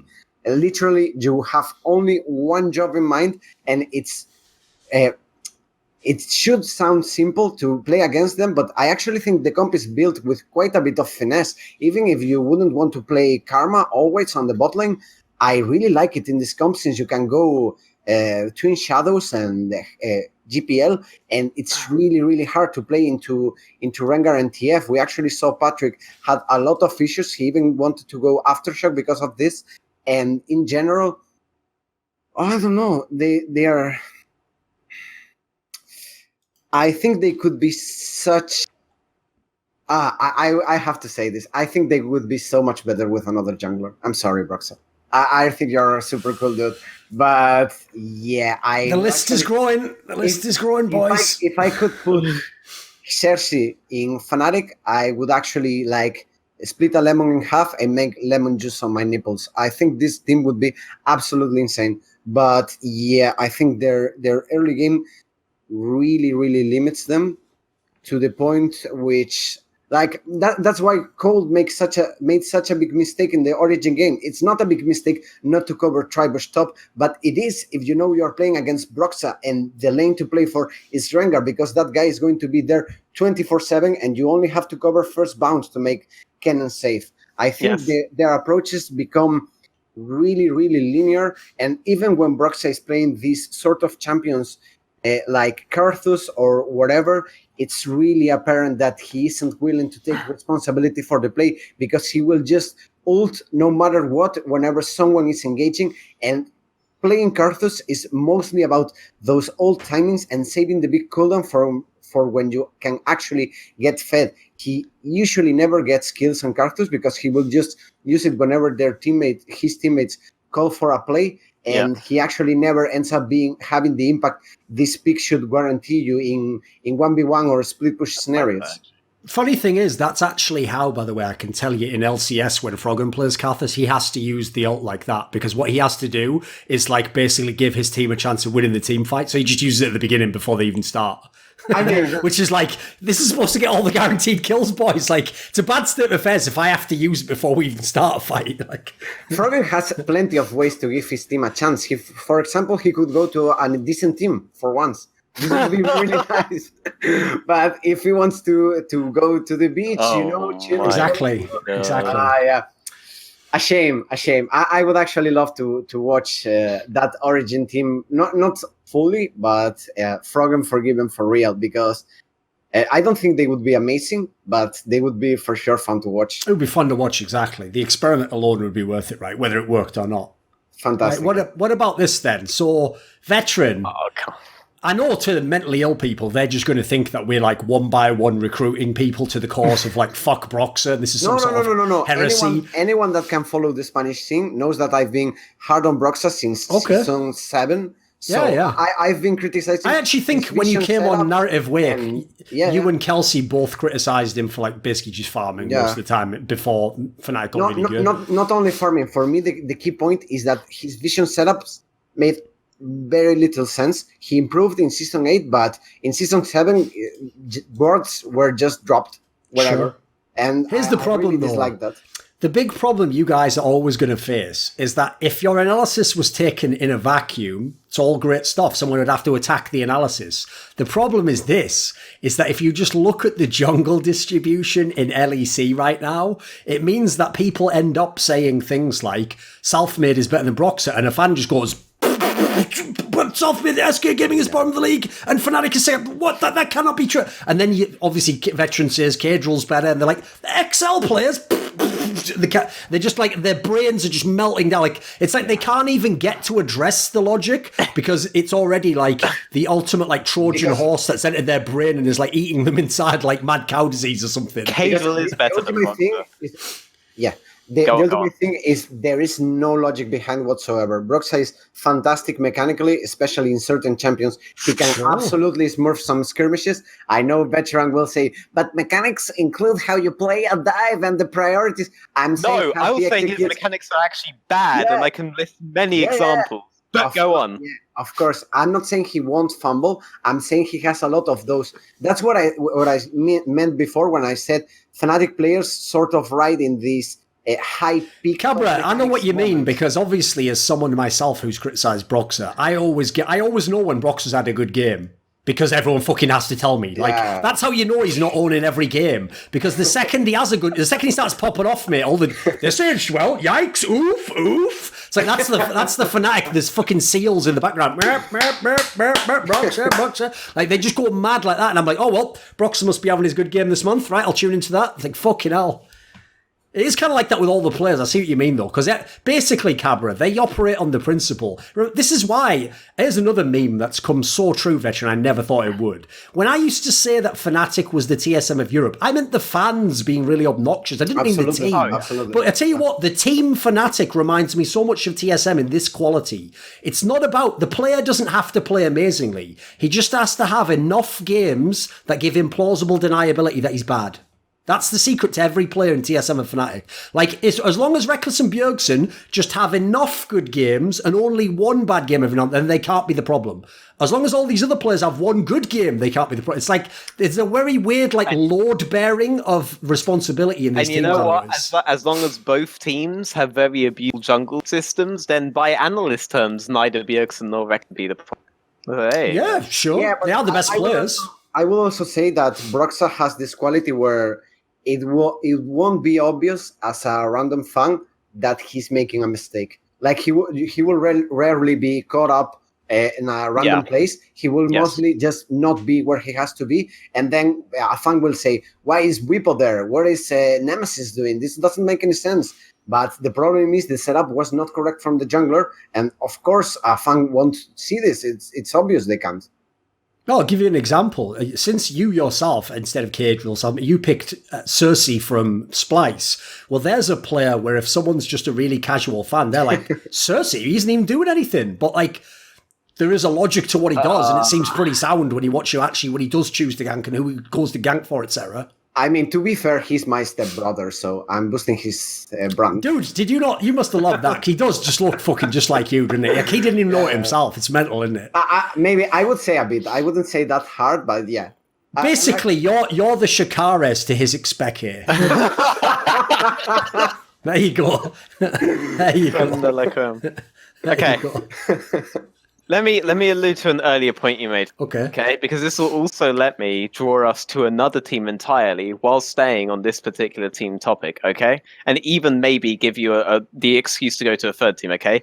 I can prove that Cadrill is better than Broxah, and I can prove mathematically. I can prove that by talking about Misfits, because the way that Misfits' new roster, the roster that also Shat all over Fnatic plays, is what I would call a wide map scenario, because I have learned from the great and glorious LS that, like, if you really, really want to be an analyst, you have to just make up terms of things that already exist. Of course, because if you invent the term, you invented it exactly, yeah. Instead of like a 1-3-1, I'm calling it a wide map state or a tight map state. You know, now a tight map state can be either a 4-1 or an 0-3-2. But while I'm figuring out which one they're trying to do, because it's Splyce and they do like both at the same time, so I'll just call it like a tight map state. So there's a wide map state and a tight map state. And Misfits Premier live in the wide map state, you know, like it's representative of like Fnatic's anus after laner finally, you know? Like, and when you're in a wide map state, the most critical aspect of it is not the top laner, is not the mid laner, and the mid laner being top and the top laner actually being bot at this point. It's actually the 3-man core in the middle. If this core fucks up, then suddenly one of these two lanes is going to die. Probably Leader. But one of these two lanes is going to die. I mean, Leader basically has like a Teemo buff on him at this point. And also, he's closer to Baron because he's top side right now. So if you kill him, you can probably just go for a Baron play. While Dan continues to try to scale up. As a result, the positioning of your jungler relative to these two lanes, these two side lanes, matters so much. In these wide map scenarios, legitimately, if you have the better jungler or the worse jungler, you'll win or lose the game based upon that. And under this model, it makes absolute perfect sense to me that Misfits Premier will shit all over Fnatic so fucking hard that everyone is still in denial on my timeline, and then lose to Excel. Because the better jungler of these three is Cagel, and the worst jungler of these three is Broxer. And under the fact that Misfits Premier is going to be a team where the jungle matchup matters so much more, because it's not just about early pathing, it's not just about getting your solo lanes ahead that matters here. If you miss position because you don't fundamentally understand League of Legends in the mid to late game, you are open to abuse by a better jungler. Like, because it matters so much here, you can use Misfits Premier as a litmus test for whether your jungler is really, really good or not. And under this kind of litmus test, you can see that Inspired, maybe he's intuitively very good at the map, but he's not actually as insane at setting up the map, which is a suspicion that I had before they lost to Misfits Premier. Under this model, you can see that Brox doesn't know what the fuck he's doing. And under this model, you can see that Cage will take every single possible minute, like mispositioning that Kirae did and exploded the fucking map with it and made Leader look useless and ended the game before Vladimir could hit the free item spike. That credit to Dan, he was playing exceptionally well for, but the chaos was already going on the other side of the map, and it wasn't really ever happening around him. And it was happening because Kirae was being abused by the better jungler. So I can prove categorically that Cagel is better than Broxer by using Misfits Premier as an example and explain Misfits Premier at the same time. Now we can ignore Excel because I have to talk about them because it's just a Cagel show for me. So you've made me realise, by the way, I should really start doing what I noticed Loco does occasionally for our show, Listen Loco, and I think Travis always did for Hotline League. It's like when someone has a good rant, you should make an extra video that's just the rant on itself, because obviously that itself gets put on Reddit, and then people who don't have the patience to look through the VOD just watch that and go, and then, you know, when it ends on the phrase like, and that scientifically is why Cagel is better than Broxer. It's like that end word is just like ching ching ching ching, like fucking tilde. So like, you know, the beginning of like Pink Floyd Money. It's like that sound effect right there. Like, there we go. That's right, boys. Let the comments come. There you go. We do that now. It's extra content for you. It's extra. Wait, yeah. It's extra content. It's all good. It's all good. I'm down. You have any thoughts on that, Cabra? I definitely agree that Cagel is really good. I actually have him rated top 4 for this split, and I think he absolutely played amazing against Misfits. But I would say that there's also a factor that was really key in how Misfits plays out the map and the difference between how excellent Fnatic faced this. That basically when Fnatic has to play for topside because they have this weird setup issue where they just have to pick wave clear perma if they are playing for the other side of the map, this makes it really hard to pressure Misfits on the mid tier 1, and actually meant that Neon just got to chill and perma farm, which is not a problem because Sivir will skate fabulously, but it's a problem because there is no way to ever punish their mid section and actually look for a play when one of the solo laners maybe fucks up a trade or gets on a bad reset. For me, Excel approached this in a much better way, and the fact that they were playing Sejuani actually allowed them to constantly have a hover on mid lane. They were really focused on punishing this tier 1. I think their early rotations were fantastic and actually got a lot of free damage on this turret. And once Misfits couldn't secure this mid priority, their whole map setup sort of loses a lot of punch, because suddenly you will be not only the first moving on the wave, but you will also be moving with like a Sejuani, which is an absolute monster in terms of fog of war pressure, and means that this 1-3-1 can't really work in the way that it can when you're playing against Karma, who literally can't do shit into Severe. And I think there's even instances of Neon defending tier 1 1v3. So for me, Misfits is actually a team. Of course, I agree with Veteran that Cadrel played phenomenally, but I would like to see them targeted in the midsection, particularly in taking the tier 1 early and then playing for either picks or fog of war pressure into the sides. Hello? The thing is, I'm just looking at who they play. They don't play G2 and Misfits until the last game of the split. Like, based on what you just said, is G2 just going to bust them wide open? I mean, I would say G2 would bust open any EU team today. But yeah. I don't disagree. Can I just say on your point about the sure. priority on the mid, or not the priority, but the ability for obviously Sejuani to make plays relative to, for example, Carver's Karma. I agree and I disagree. Like, yes, they had like a better composition to fall straight up on the free-man section. But I don't necessarily think you need that versus Kirae, and I think there were many opportunities that game where Sejuani forced herself solo on the Kirae. In that situation, having Hylissang on the pike would actually matter a hell of a lot more, and Carthus simply needs to be there for either the execution or to pick up a free fucking Dark Harvest stack on Pike's play. So I actually do think that Fnatic did have a system in place to abuse Misfits, there you go. Misfits mispositionings. I just don't think that they were ever able to execute on it. I don't think the Sivir mispositioning in either game was like the issue. Like Neon wasn't the guy that was abused in the game versus Excel. Gave them the win. It was absolutely Kirae in the mid to late game that was the one that was giving it to them. Like, I do like Kirae, but he absolutely did fuck up that game, and it was actually abused properly. And there were instances where he was mispositioned in the Fnatic game, and it wasn't abused properly by the Hylissang Broxer combo. And in large part because Broxer was never actually in a position to abuse it properly. Like, Hylissang isn't just going to go and just straight up solo, especially when the Sivir is as strong as she is. Okay. Right, Cabra, in similar fashion, I won't taint what you're about to say by influencing you in any way. I haven't told you what opinions you have to state on this show. I'll just ask you, because on this show, we're very curious, that's the thing. What do you think of Splyce, Cabra? What do you think of their style of play and strengths?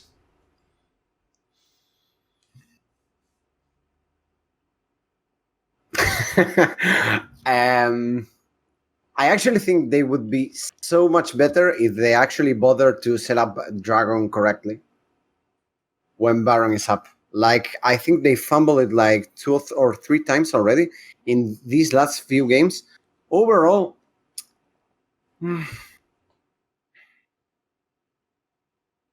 I don't know. I think they have quite smart game plans. I think they could do a bit more with Chachi, but that seems to be something they are not looking to work on right now.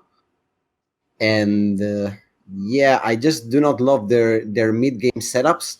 I think they have a bit of too rigid of a game conception, but this is, of course, speculation from watching how they play and how they think their vision is actually making it so that the enemy team can't go for a play. When the fact is they can, it is just a gamble or just something that has to be played on the limits. I quite like them. I have Xerxes really highly rated. I have him as top 2 jungler last split. I would say this split is the same. But yeah, maybe I'm not so hot on the Kobe hype train. I thought he was really overrated to have him as the number 1 ADC. I think he has been favored by Splyce maybe since the inception of the whole concept of Niski, Xerxes, Odoamne, continually praying for these wave clear drafts. The sad thing is, that's an example of where I've realised I fucked up, Veteran. The way I would have been able to show all these idiots who tell me 24/7 I just hate Reckless as a person and I'm biased against him, etc., is I should have just said in spring, well, my actual opinion is that like Reckless was better than Kobe every second of his fucking life in spring. Like that's not even a debate for me. Like, I'm talking about Reckless versus the other greatest players of all time, not Kobe. Kobe's a fucking tourist in that conversation. You know? True. I mean, I think the only thing that I want to say on the Splyce topic is I think I mean, my opinion. It's another one that's we've circled it a lot. Exactly. Like my opinion has not changed much about them because they themselves haven't changed. But what I want to do is absolutely reject this notion that even members of Splyce are starting to bring up. I absolutely reject the notion that they are making the best that they can with what they have. I rated this roster as a top 4 roster and a dark horse was based purely on strength of roster because every single player on that roster is individually very good. Vizicsarchi is probably the only place where there may be issues, but they have 2 exceptional talents on the Mad Lions roster that they could bring over at any point. And if they did, then I'm not rating it as a top 4 roster anymore. I'm saying that this team should be beating Fnatic on a consistent basis. I think every single individual on that team is being gated by the system that is being presented to them. I do not think that the system helps them. I do not think that the system masks their flaws. I do not think this team has anywhere near as many flaws as some people seem to think that they have conceptually as a group of 5 people. I think that when you say that I like to see Xerxes on Fnatic, I'm thinking finally Xerxes will be free to be the Xerxes that I saw in Unicorns of Love, for example. So the bastardized, lobotomized version that I'm seeing right now, you know? Is this like Reek Cersei? Yeah, yes, it's like Reek Xerxes. Like he was way wilder in pathing in Season 8, but I felt like lack of synergy with Nisqy and overall Nisqy not ever cover for his place made it so that he got like maybe a trauma. I don't want to say it like that, but absolutely. I really disliked their mid 2v2 last year, but I always rated Cersei really highly because his pathing is absolutely creative. I love the freedom he had, but it seems like that's something that is not as prevalent today as it was. Maybe I'm thinking end of Season 8 spring, I would say, is when he was at his top craziest. Sure. I feel like these guys have multiple strengths that they have been told are actually flawed. Like, I feel like I'm seeing the closest thing. For example, like what you just said about Xerxes' creative pathing. We had Xerxes on saying that you're not going to see that kind of stuff anymore because he's now trying to play like a more correct way of playing, as if the way that he was playing beforehand wasn't necessarily correct. You know, like, by the way, Veteran, you've referenced this a few times. You said correct, proper, like the way that you should play. Are you also like, it sounds to me like you also have an aversion to like basically what I call global meta thinking there's like a correct way and that if everyone tries the correct way, that will be the best for them. The way that I think about it is that most people's perception of a correct way is a risk-free way. Yes. But what I view as like what they are viewing as a risk are actually just situations that they don't fully understand. I don't actually believe that risky situations objectively exist in League of Legends, right, in the sense of like, I don't think you're looking at a 60-40 play. I think you're looking at an either 100 or a 0 play, and you just don't actually understand all the factors that would make it either of those. The obvious thing that you have to add in there is what Loco would famously term the human element, and they get flamed by LS for, which is that you would be relying on your team as a 5-man. Yeah, of course. Execute it all perfectly as well. But I think that teams with players on the level of Splyce should be able to look at those kinds of situations and try to objectively see if they can pull it off or not. Certainly teams like G2 do, by the way. And if you're not aiming to figure out how many of these like 70-30 plays are actually either 100 or 0 plays, or how would you pull it off as like 100, then I think you're stagnating yourself. And I think when Xerxes sees like more like risky plays as opposed to like a correct way of playing, I think he's simply gating himself from exploring his limits like he did before. And I think that as a result, his growth has been stunted. But I feel like most players in Splyce have this to some degree. There are multiple players in Splyce who show so much promise. Humanoid is obviously one of them, and with the amount of priority the midsection is given in Europe, he is at least somewhat able to escape from all of this, though this was a guy who plays like Azir and Zed, and we basically only saw the Azir for most of the split. Now we're obviously seeing the Zed side of him with the Akali coming out finally, but it took a long time. Like, I feel like when I look at Splyce, I'm seeing a bunch of players who have been told that their greatest strengths, the stuff that really gave me hope about them, are actually some of their weaknesses. And it's probably the closest thing that I am seeing to like an esports team, like an abusive relationship in terms of esports teams, you know? Like, I swear to God. And it's really sad to see, because this he means that metaphorically, of course, people who are in Splyce. That is a metaphor. He doesn't literally mean your views. What do you mean? You get what I mean, though, right? Like, that makes sense to you guys. Yeah, that's all I have to add to the conversation, because like they don't change, so there's nothing new to say about them. But there's just so much more. I just hate this narrative that's being spun. That like I saw Loco try to do it on your show, Thorin. That like, where do you think these guys would be? And Kelsey had to be like, I think they would be exactly where they are right now, actually, because based on strength of roster, that is what they should be. Like absolutely, everyone can make. Actually, this maybe I should have warned of this first, but since I don't listen to the English cast, sometimes it would be cool if you catched me up on the narrative, because we live completely isolated. All of that. We never watched the. Of course, we casted. So, well, to be fair, here's the problem, right? The problem that Veteran has when he lays it out is he himself has his own knowledge of the team before they were in Splyce. So, for example, Veteran has always actually talked up Norscarin, whereas actually, if you look at Norscarin in the off season, Norscarin was a player nobody else wanted. That's just the way it was going. You look at someone like, let me think. Cersei, actually, even though, again, analysts have always said like positive things about him and even praised him in the old Splyce, I've noticed to a lot of fans, they were like, all he does is farm. He's just doing nothing. Like, you know, they wrote him off. You go through the whole team. Obviously, Humanoid was basically left till almost last out of those rookies. They picked the other guys instead, bizarrely. They picked Nemesis, they picked Abadage, and then Humanoid was the guy that was left for Splyce to pick up. So if you look at a bunch of the players, with the exception of like Vizicache, I think probably has the same rep.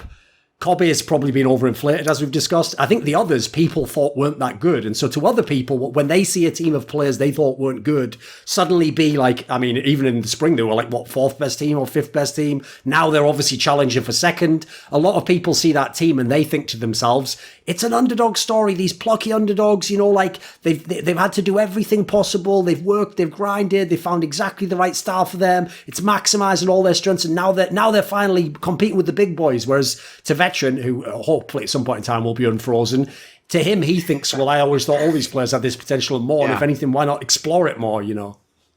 No, for me, when I was rating this roster, I didn't rate them that highly. I actually had them for maybe 7th, 6th position, but the players I was rating lower were Humanoid, whom I hadn't ever watched play, and I just basically had no information on him.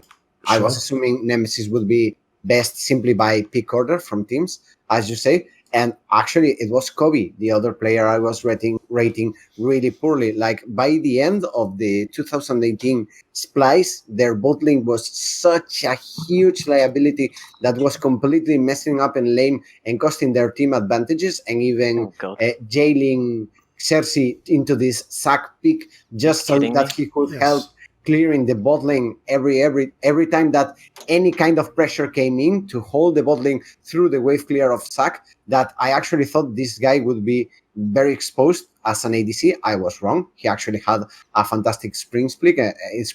I would say the best of his career. But even then, I do not think he's by any means top 3 ADC in the LEC.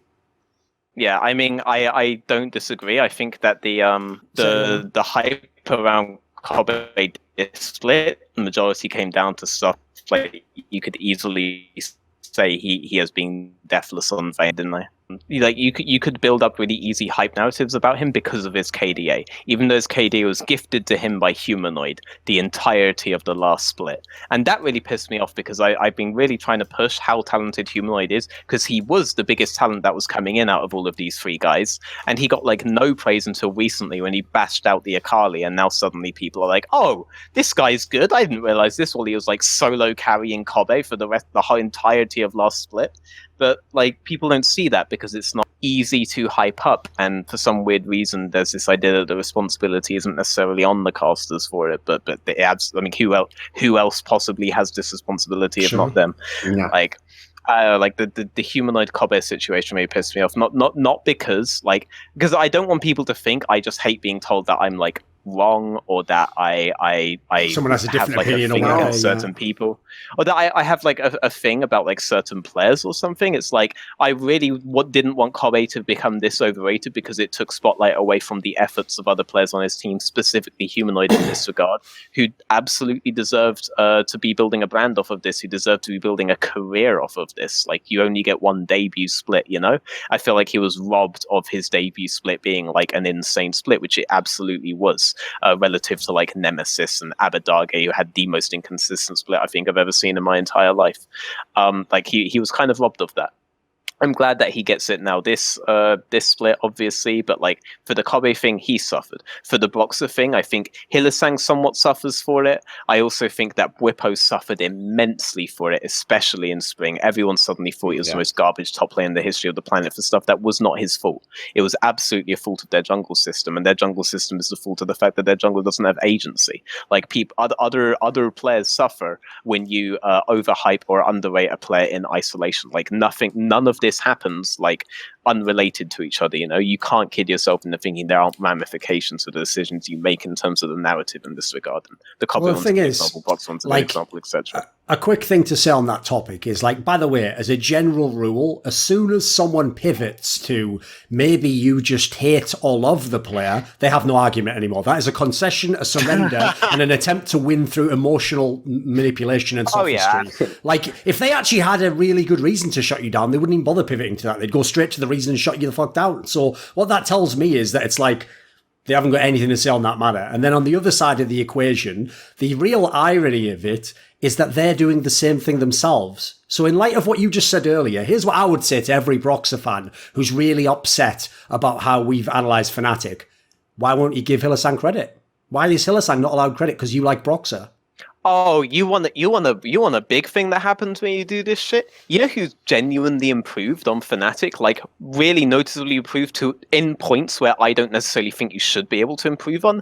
Genuinely, even though he still has obvious issues, genuinely, Nemesis has improved so much, but no one will talk about it because so many fans of Fnatic were just trying to say that he was already really good last split. Yeah. You know? Yes, that is true. You know what this guy has done? This guy has actually gone from being a giga silent guy who had the entire map setup led for him by his Polish jungle prodigy to being a guy who has had to take up the slack of a veteran jungler who has had years to develop this agency for himself and has had to develop that agency almost entirely for himself while at the same time adapting his small champion pool. This is still impressive, even if it isn't expanding the champ pool, adapting his champ pool to fit in with the issues that the team has. That's actually phenomenal. And the first thing is not a way that you should expect players to be able to develop. That's something that essentially requires a personality transplant more often than not. But he was able to do it. That's really impressive. And we don't get to talk about the improvement of Nemesis